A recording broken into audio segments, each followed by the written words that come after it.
Depending on where you live, one of the biggest challenges with electric cars can be airport runs. They tend to be an hour away, or sometimes more. Involve lots of rain-sucking highway driving, often in the wee, dark hours of the morning or pitch dark night. Many don't offer chargers, and the car may sit for a day or several while you're away. Then when you get back, range anxiety is the last thing you want when you're trying to get home. So when we had a chance to drive a new 2018 Nissan Leaf on a week that involved flying out for the weekend, it seemed a perfect opportunity to put the Leaf to the test. Our test car was a Scarlet Ember Red 2018 Leaf SL, with the technology package, which includes Nissan's new Pro-Pilot Assist feature, which promises nearly full self-driving on the highway. Its full sticker came in at $38,510.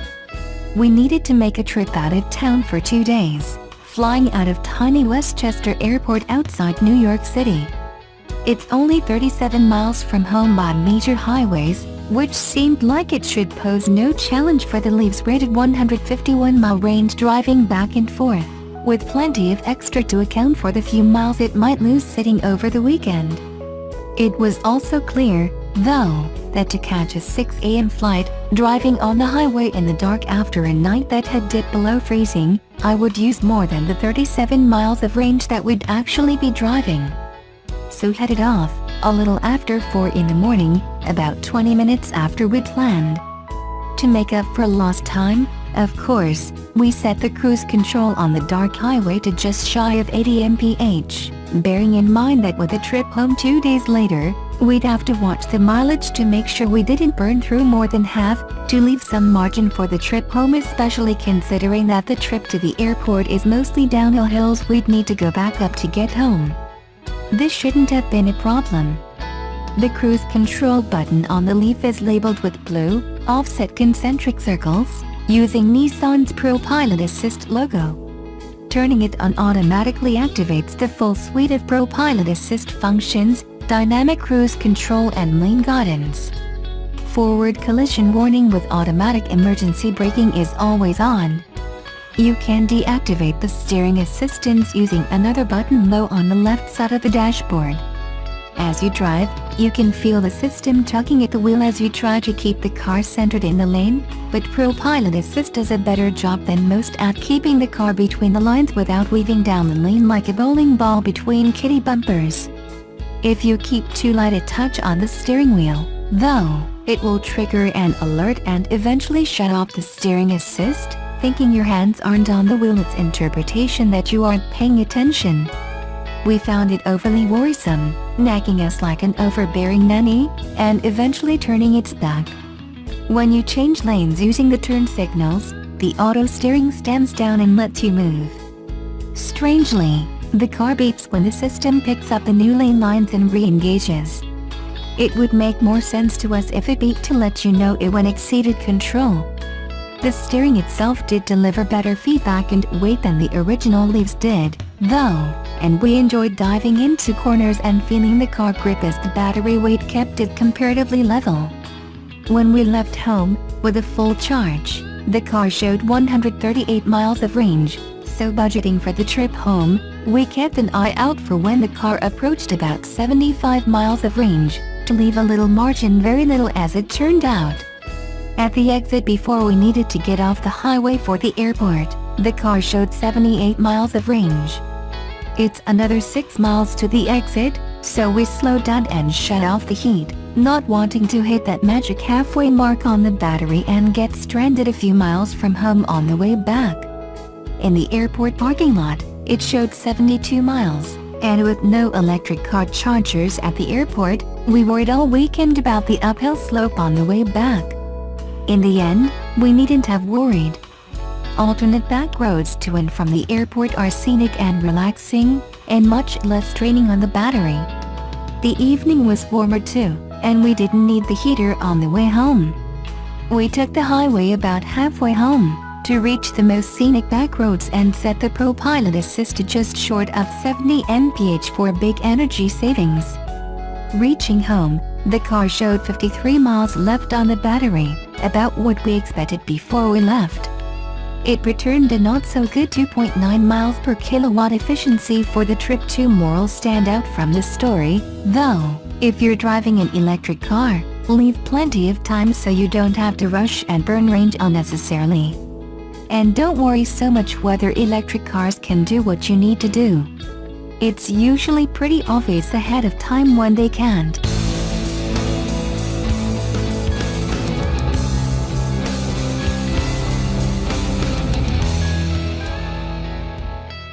The recent unveiling of the fifth-generation Subaru Forester at the New York Motor Show raised a question perhaps as important as those it answered, specifically, why no turbocharged flat 4? It's hard to overlook the enthusiast's point of view. How many fourth-gen Forester XT owners will be willing to trade their 2.0-liter 177 kilowatts per 350 Nm turbo SUVs and settle for a new model that's at least 50 kilograms heavier and produces 136 kilowatts and 239 Nm?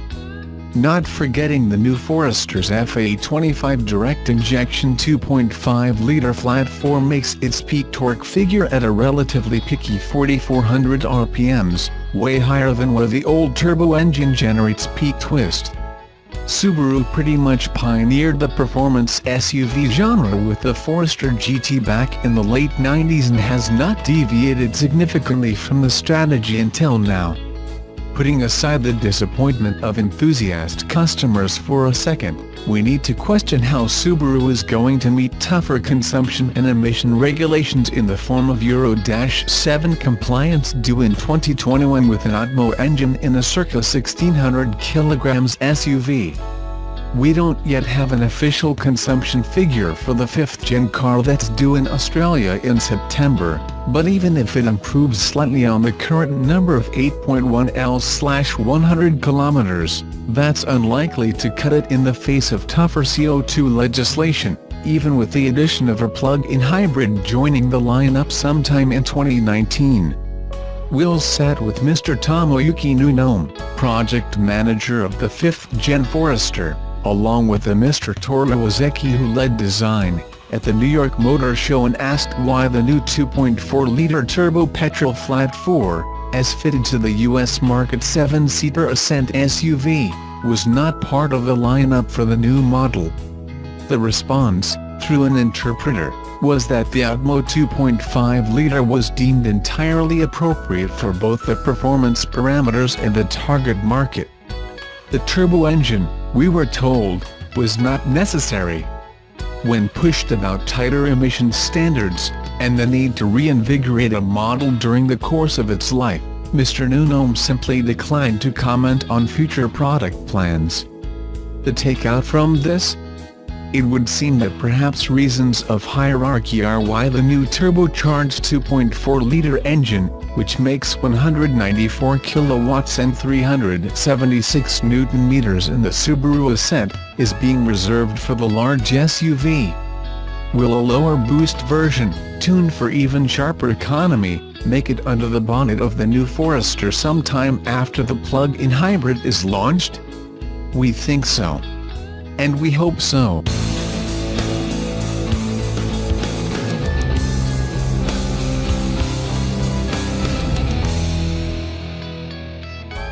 The new Nissan Leaf was unveiled last September to great fanfare, as Nissan launched a months-long global marketing offensive to trumpet the arrival of its second-generation mass-market electric car. A daunting task, replacing the world's best-selling EV, the 2011 Nissan Leaf, produced in around 300,000 units since it came to market. Expectations were particularly high, as Nissan was the first automaker to aggressively pursue the EV market, but had not followed up with a new product since. Meanwhile, progress in the field has been explosive and competition is finally raging. Would Nissan once again lead the way? That was the question. The Japanese automaker confidently hailed this new Leaf as the world's most advanced mass-market electric vehicle and, since its September launch, media outlets have followed suit with rave reviews and generous awards, as 2018 World Green Car, Best Electric Car. New generation driving assistance systems such as Pro-Pilot and the e-pedal got all the attention. Global sales to core markets started in January after an early opening in Japan, and total orders have since surpassed 40,000 units with strong sales in all continents. But beyond the hype and good start, is the new Leaf living up to expectations? The most obvious issue for any new electric car model is to address the age-old fear of range anxiety. With early EV models such as the first Leaf only managing about 100 miles on a charge, this is easily the main factor preventing mass adoption of electric vehicles beyond enthusiasts and short-distance commuters. It's true that most drivers statistically only require their car to make short trips on a daily basis, but for an EV to be the main or only car in the household, 100 miles simply won't cut it. That's why, as rumors got confirmed about the 2018 Leaf's 40 kWh new battery, excitement on the new model's capacity faded quickly. With just over 150 miles EPA range, the improvement over its predecessor is notable but not groundbreaking. The original Leaf had itself been improved to 30 kWh over time. While appealing to more customers, it falls short of catching up on market rivals, let alone leading the way. Which takes us to the second most important issue surrounding electric cars: charging. The 2011 Leaf boasted 50 kilowatts fast charging as standard, through its Japanese CHAdeMO plug, providing a good charging speed for its small battery pack. Since then, Tesla has led the way in ultra-fast charging via its 120 kilowatts proprietary system, while most major car makers are now grouping up in support to the CCS system, which promises charging capacities of up to 150 to 350 kilowatts. The 2018 Nissan Leaf surprised us with a 50 kilowatts CHAdeMO plug. The complete lack of progress on this crucial aspect means the new battery may be charged to 80% in around 40 minutes, worse than its predecessor. It's true that possibly up to 80 to 90% of charging will be done overnight, when speed doesn't count as much, but the low spec puts another nail in the coffin for long-distance travel with this car. And it's not the end of the bad news. Recent tests from early customers demonstrated that when fast charging multiple times over the same trip, the new Leaf will automatically slow down the rate of subsequent fast charges from the full 50 kilowatts to much lower rates, about half speed. Nissan has since confirmed this is a feature rather than a fault, to preserve battery life. A bit of an embarrassing justification for an unadvertised limit of the new product, promptly rebranded as RapidGate on social media, and whose consequences are yet to be seen. This flaw alone could quickly turn the narrative about the new Leaf to a completely different direction, as initial orders are fulfilled and new noteworthy competitors such as the Hyundai Kona Electric, Kia Niro EV and Tesla Model 3 become available. With the first cracks in a so far idyllic picture starting to surface, it's doubtful if Nissan will be able to continue its electric ride unscathed for much longer. They still may have a card up their sleeve, the long-range 2019 Nissan Leaf. Rumored to boast a 60 kWh battery for a 225 plus miles range, 100 kilowatts fast charging and liquid battery cooling, next year's version could nip most of the nascent controversies in the bud. But until the upgraded model is unveiled, the new Leaf's honeymoon with media and customers may soon prove to be short-lived.